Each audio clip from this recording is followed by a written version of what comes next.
Well, hello, everyone, and welcome to another episode of Common Sense with Dr. Ben Carson. I'm your host, Ben Carson. And today we have a very interesting couple here, some very special guests. You may have heard about the ordeal of some Americans leaving Turks and Caicos recently.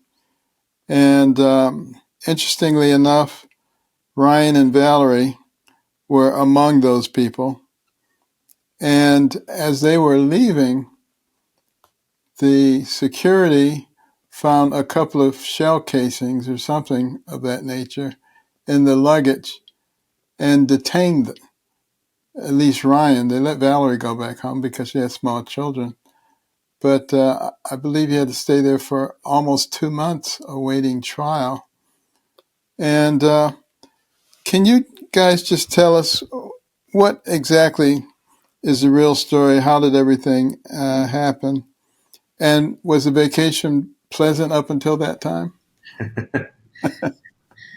Yeah, we had a good time. We were there celebrating my 40th birthday. I had two buddies from college that we had our birthdays were right next to one another, and so our wives planned a little get together for us in Turks and Caicos, and we spent 5 days there on the island, had a great time with the two other couples, and made lots of awesome memories.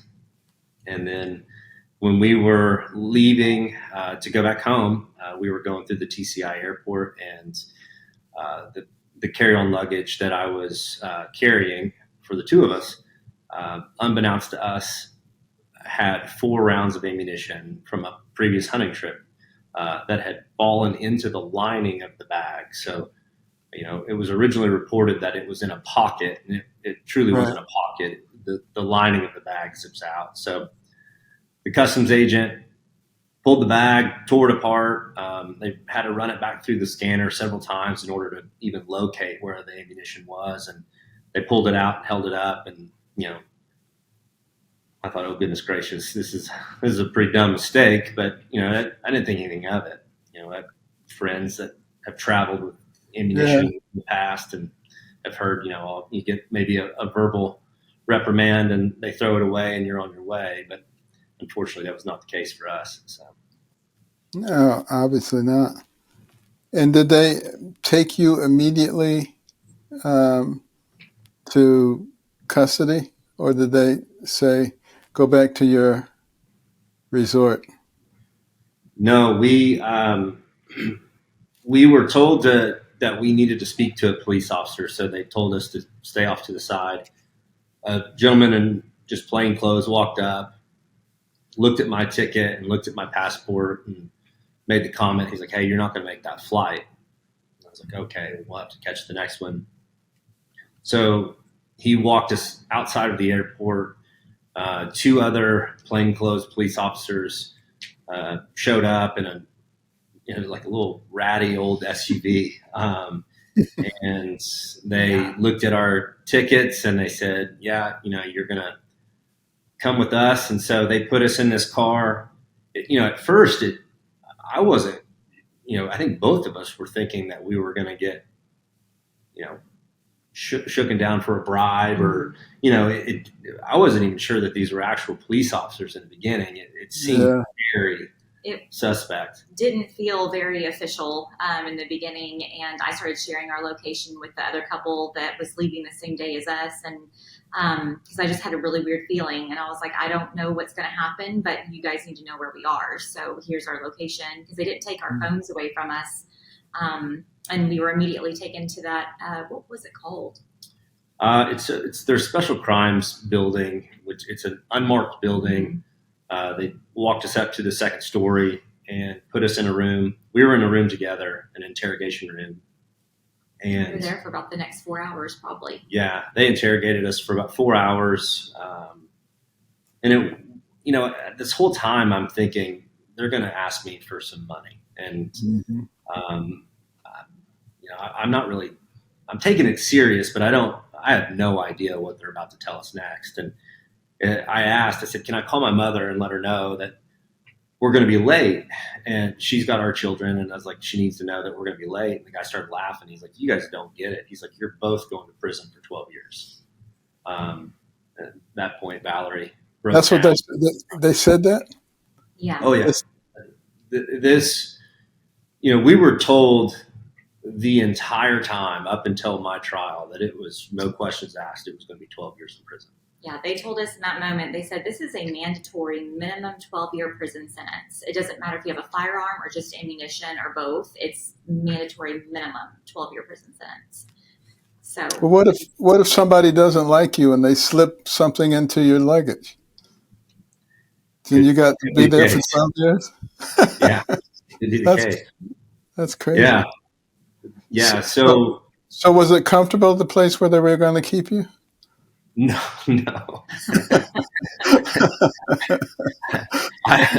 I've never been in jail before, so I have nothing to compare it to. But I would imagine American jails and prisons are much nicer than what those accommodations were. So, yeah, we didn't go to jail immediately.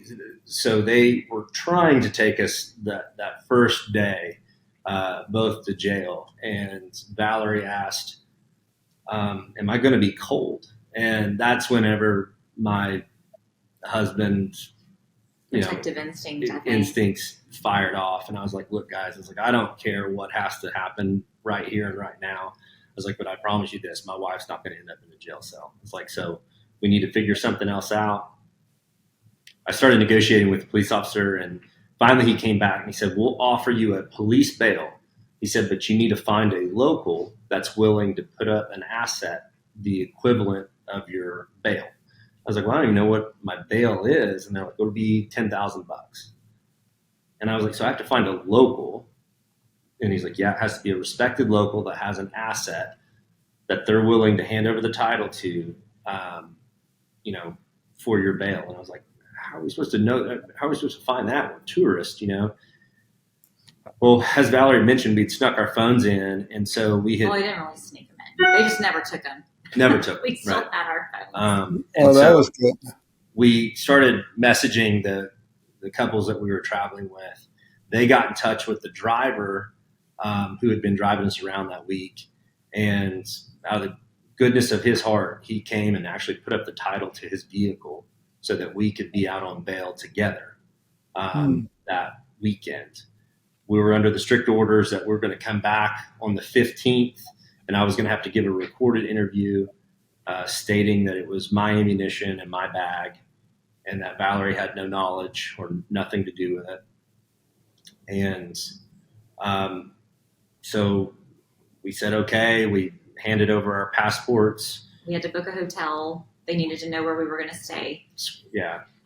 So we booked a hotel room through some points that we had saved up still, and we were on our way. Our driver took us over there, and that's where we stayed that weekend. Yeah. We immediately got on the phone and started, calling the embassy and Governor Stitt. His children actually go to the school where Valerie teaches. It's a Christian school here in Oklahoma. And so we were in touch with Governor Stitt and Senator Mullen. He has some nephews that go to the school as well. So we were in touch with both their offices within a few hours, which ended up being a huge blessing. And they understood the urgency of the situation, I suspect. I know Kevin did. Yeah. Yeah. I think at first they thought that it was going to be resolved pretty quickly. And even Governor Stitt, Senator Mullins, Senator Langford, all of them, they're like, we've never experienced anything like this before. We thought that it was going to be handled fairly quickly, but they just kept digging their heels in, that government down there. And it was almost like they wanted to make an example out of all of us. Did they have a government official come and talk to you and explain things to you? From the embassy? Like a U.S. official? The TC government, did they actually come and... No? No, never to us. We never had any communication with any Turks and Caicos government officials. So. Did you actually wind up in a jail after that? So we went back on the 15th. I gave my recorded interview on the 15th, stating my bag, my ammunition. Valerie gave her recorded interview as well, saying, that was the bag Ryan was traveling with, and those are the bullets he apparently uses for hunting. And, she has no knowledge of that kind of ammunition Right. whatsoever. Our attorney thought that they would go ahead and just make the charges, and that Ryan would be charged based on what he recorded on that interview and what I did too, and that they would go ahead and release the charges on me. But they decided that they needed another 7 days before they could charge us, and so we had to wait another week and report on April 22nd, the following Monday, and that was the day that they actually charged Ryan with possession of ammunition, and that was the day that he ended up going to jail. Yeah. And you physically went into a jail cell? Yes, sir. Yeah, I was in jail for 3 days. It's a small little cell that has no lights. There's no. Was the food good? What's funny is I couldn't eat.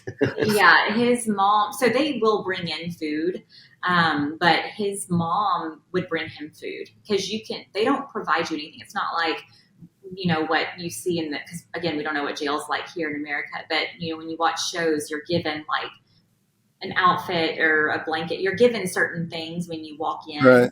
and you don't get anything. You have to bring your own stuff. And so because we had met and come in contact with some other Americans that have gone through this before us, Brian Hagerich actually went and picked out his blanket and like a little pillow for him. He was like, these are the things he's going to need when he's in jail because he's already been there and done that. Right. And so Ryan had a go bag to take with him of some things, and then his mom was able to bring him food. So Now, your mom lived on the island, or she came over there? She flew in on that first Sunday. Sunday, so the 14th. She flew in, her and my stepfather, and they actually stayed on the island with me until I was released. So Okay.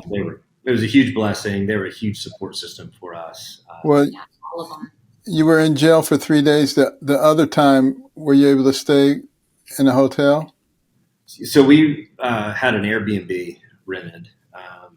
We had actually several because it was, to have an Airbnb rented for that length of time was pretty hard to find, especially in an area that was safe. It wasn't, there's a lot of crime on that island. And you had to pay for all this out of your own pocket, right? Oh, yeah. Yeah. Yeah, that very first condo we stayed at was tiny. It was really small, and then Brian ended up moving into that condo too, because he ended up moving to one of the pretty bad areas on the island, and our attorney was like, "You really need to stick to like these certain areas just so that you're safe." And with that, it's a higher price tag. So, well, now they apparently had a law that made it mandatory that you had to be in jail for 12 years if you had a gun or ammunition. This case, your case, and a few others got a lot of publicity. Did they change the law as a result of that? They did. We believe that's part of the reason why. Yeah, there was several factors that fed into them finally amending their law. And so the media had a great deal with that. And we were warned pretty heavily going into it that it was a bad idea, that if I ended up in prison, that I would likely get killed in prison and in retaliation to doing such damage to the island. But when we started doing our research and peeling back and seeing the level of corruption that was taking place and what was actually driving the spirit of this law was, we felt like letting the world know was really our best and only option. And so, that week that they held Valerie on the island while they continued to try and make their decision on whether or not they were going to try and charge her as well was really, it was really, something that probably bit them in the butt because it allowed Valerie and I to go to the media and we started pre-recording stories or interviews with the media. We embargoed those stories until Valerie was on a plane. And then whenever Valerie was released and on the runway, she lifted the embargo and then the story broke. So. Yeah, I felt like Wow. we both, we talked about it a lot because there's a lot of different things that we had discussed. And when we finally met Brian, we needed to make sure that he was on board too because he was first up. He had been arrested first and he was going to go to court first. And we needed to make sure he was okay with everything. But we felt like, through all of our prayer, we spent so much time in prayer. And I I kept telling Ryan, I was like, I just feel like the doors keep opening towards this path, like of the media. And I know the media is scary. We knew that. We knew that there was a huge risk, but we felt like the Lord was really just kind of funneling us that direction. Everything kept happening so easily. And so we just ran with it. And I mean, it was incredible how it took off. I think once the story broke that Monday night, I believe it was Chris Van Cleve on CBS, maybe that made it down to the island, but we'd interviewed with NBC2 and everything had hit the island that evening. And by Thursday, I think it was Thursday, we had a report pulled from one of our friends who's in PR, and there was 2.9 billion media impressions already just in the Wow. first 4 days. And so that it was just a testament to like how big God is. And, we followed that path and that feeling that he was giving us, that that's what we needed to do. And he turned it into something so much bigger. Yeah. It's incredible. And there Yeah. were 3 or 4 other people who were being held at the same time that you were. Did Yeah, did they all get eventually released? they did. Everyone's made it home. Sharita was the last one to come home, and she came home on July 11th. July 11th. I heard And on television today that 3 more people were arrested. yeah, That Yes. that's going to be do a lot of damage to them because isn't that their primary means of sustenance? Is tourism? yeah, tourism's 90% of their GDP, and 87% of that is American tourism. And so, yeah, I mean, it is.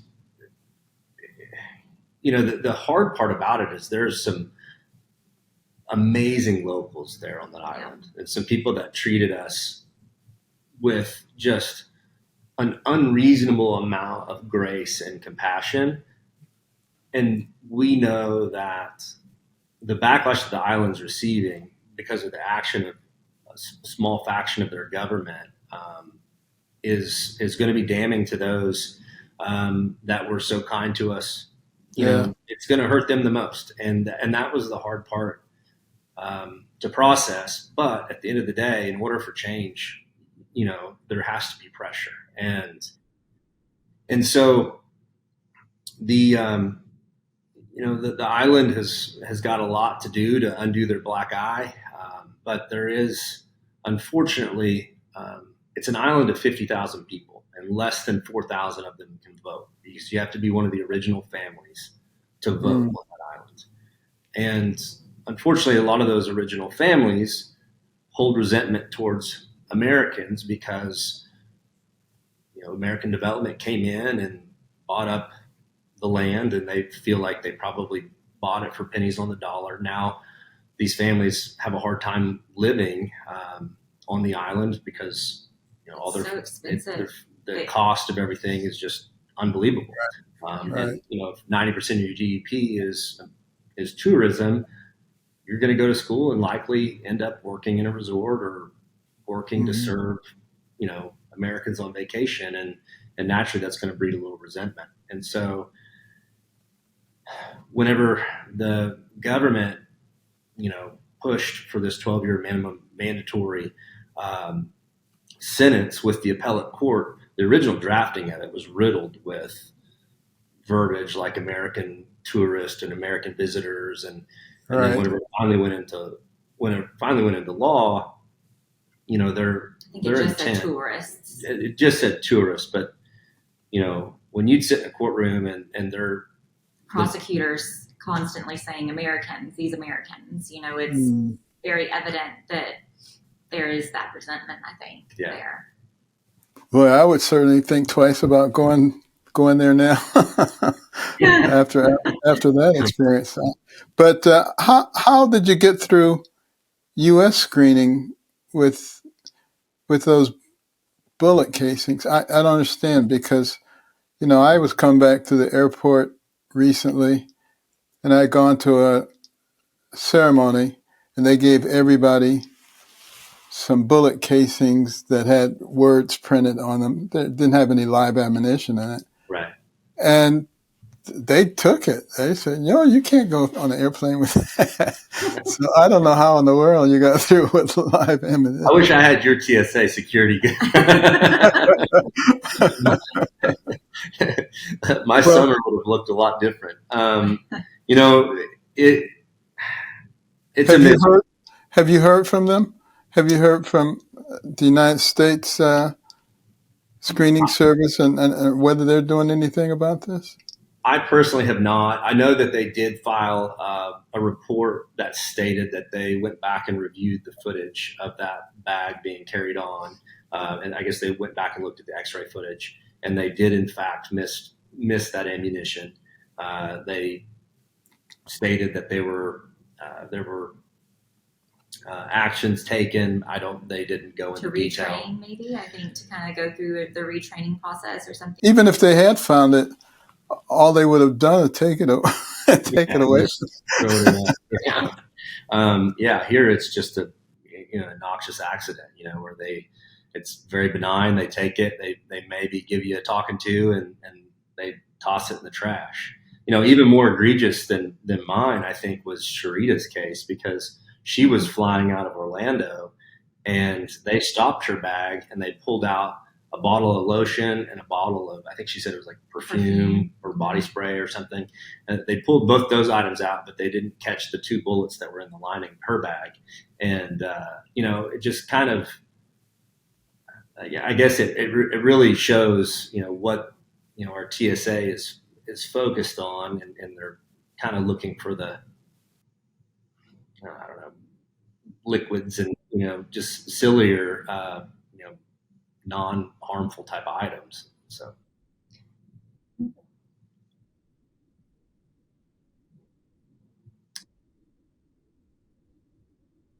Yeah. They were actually extremely gracious towards me. I do medical device sales. I sell spinal cord stimulation products. And so my job is very much being in the OR with physicians, and we, program those devices intraoperatively, and then we meet with patients thereafter. So I didn't have a job that I could work remotely. Fortunately, I did have a lot of PTO that I was never able to use over the years that I burned through during this time. But even through that, my teams and the surrounding teams, they banded together, and they supported me and my territories and my physicians that I work with, and I'm forever indebted to those guys. And they did such a service to me and my patients. So. Okay, I have a final question for you guys. What did you tell the children? So in the beginning, that very first weekend, when we thought it was just the weekend and we would know something by the next Monday, we told them that there was just a storm. We were trying to figure out, how to find another flight. There was just some issues with flights and weather. And I'm a terrible liar. So I was like, well, there figuratively is a really big storm going on right now. We just don't know the outcome. And then Monday, when we found out that we were going to be there for another 7 days, we just told them that there was some problems with our passports, and Ryan's parents had them at the time. And so they were going to fly down and help us try to figure out our passport issues. We were going to get home as soon as we could. It was hard. We didn't want to tell them anything that was going to scare them, especially with both of us still being stuck down there. And then once I got home, I was able to let them know what was going on. And we had talked about it that week leading up to the 22nd. What was that going to look like? His main thing was, I really just don't want the kids to think that I'm a bad guy. I don't want them to hear that, Dad's facing 12 years in prison and think that I did something, horrible. And, that's why I'm going. It was just an honest mistake. It was an oversight. And that was, I think, really important to Ryan, just to make sure that our kids knew that he's a good guy, and this, bad things sometimes happen to good people, and there is a reason why. And when we would pray at night, when I'd pray with the kids, we would just stay really strong in our faith. And answered a really I answered a lot of really hard questions, and I don't think I did the best job at it all the time, because I don't know the answers. I didn't know what the outcome was going to be. But once they realized, exactly what was going on, we were very honest, very upfront with them, answered all the questions that we could answer as best we could. And they truly handled it, I think, as best as they could, for being 7 and 9. I think that they, Yeah. Yeah. they handled it with a lot of grace, I think. Our son, he's 9, and he's an amazing kid. Our daughter is as well. Our son is he's just so smart, and there was no getting around telling him anything but the truth. And I think the thing that helped Van process that situation the most was, I told him, hey, even in our times of suffering, we have to serve others and serve God's plan. And so he had just finished reading what's called an action Bible. And he wanted, initially, the genesis of was he was going to buy, he had saved up his money, he was going to buy his cousin this action Bible, because my son fell in love with this comic book version of the Bible, and he thought his cousin would love one too. Then my mother, when she flew down, was never able to take him to the store to buy this Bible. And so when we were talking about God's plan and serving others, he said, well, Daddy, he said, as opposed to buying just my cousin one, he's like, do you think that we could find a way to give the kids on the island these action Bibles? And so my mother helped him. She sent a message through Facebook to her neighborhood group, and the neighborhood, my mom's neighborhood, put together, I believe, like 40 Bibles for Van. And so we had friends and family bring those down. And then we actually gave them to the church that I was going to while I was on the island, to their youth group. And then we also had given one to our driver. He has a son that was 11. The driver that put up his car as surety for us. And his son fell in love with the Action Bible, and he took it to school and was showing it off. And their head pastor at this school had contacted us and said, hey, this has caused quite a stir. Initially we thought we were going to get in trouble for distributing this, but he said, is there any way that you guys could get one for every kid in this school? And we were like, well, how many kids are in your school? And he said 240. So we said, okay, we'll do it. And so we have purchased 240 Action Bibles. Right now we're just working on getting the logistics of getting them to the island and stuff. But isn't that amazing?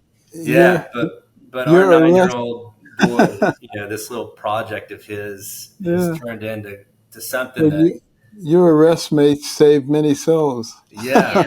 And so it's really helped him kind of find purpose in this chapter of our lives. And, despite the hardships and despite the questions that he couldn't get his little 9-year-old head around, he knew that we were doing something for good throughout the situation. And man, it's pretty special. Yeah. As a father, man, I get choked up every time we talk about it. That may be the most amazing part of your whole story. That's pretty amazing. Well, what word of advice do you have for your fellow Americans regarding this whole incident?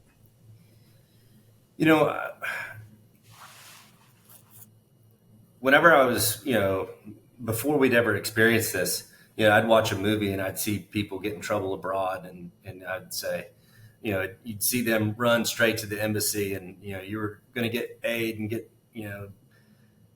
find some support through the embassy. And we found out the hard way that is in no way the case, especially for us. Not only were those members of the State Department not helpful, but they were actually reporting false information back to DC regarding our cases. And so that was extremely disheartening. However, one of our biggest saving graces was that we were in very active conversations with our elected officials, and they are the ones that came in and helped see us off the island. So my advice would be make relationships now with your elected officials. And, regardless of where you're at in life, what your status is, finding those elected officials that you can foster relationships with, because you'll never know when those will come to your aid. And it came through for us in a big way. And I think too, just, not giving up hope. Like when you find yourself in a situation, where it seems hopeless and, you're depending on your State Department in that situation to help. And that's not where the help is coming from. I think just really relying a lot on your faith and relying a lot on the Lord, to provide a way. And he really, truly did. And I think, just not giving up on your faith in moments like that, is huge. And our elected officials are strong in their faith as well here. And I think it was really neat to see how God just kind of wove us all together and changed the law on an island that we'll never go back to. But, it's helping others, and, God's going to work for his good. So I think just keeping the faith and always having hope in scary situations. Well, thank you guys for being so brave and so faithful that you could be used, because those are the kind of people that God uses to help others. And and also, like you said, your ordeal had an effect on the island itself and on the laws that are going on there. And I think will also make people more careful to make sure you thoroughly inspect your luggage, no matter where you're going. And make sure, when they say keep your luggage with you, keep an eye on it at all times. Boy, does that come home in a situation like this. Yes. Because somebody could easily slip something in there, and then you got a world of trouble. That's no good. Absolutely. All right. Well, God bless you guys. Keep up the good work. We'll be looking for the book.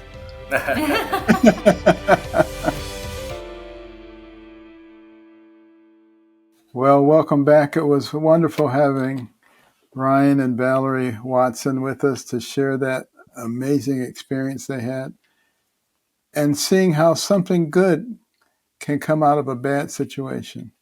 We should always be looking for the good in the situation rather than dwelling on the bad parts of it. That's it for this week. Make sure you subscribe, Apple Podcasts, Spotify, or wherever you get your podcasts, so that you never miss an episode. Rate us, review us. We love those 5-star ratings. And pass on the common sense. We want to make it common once again.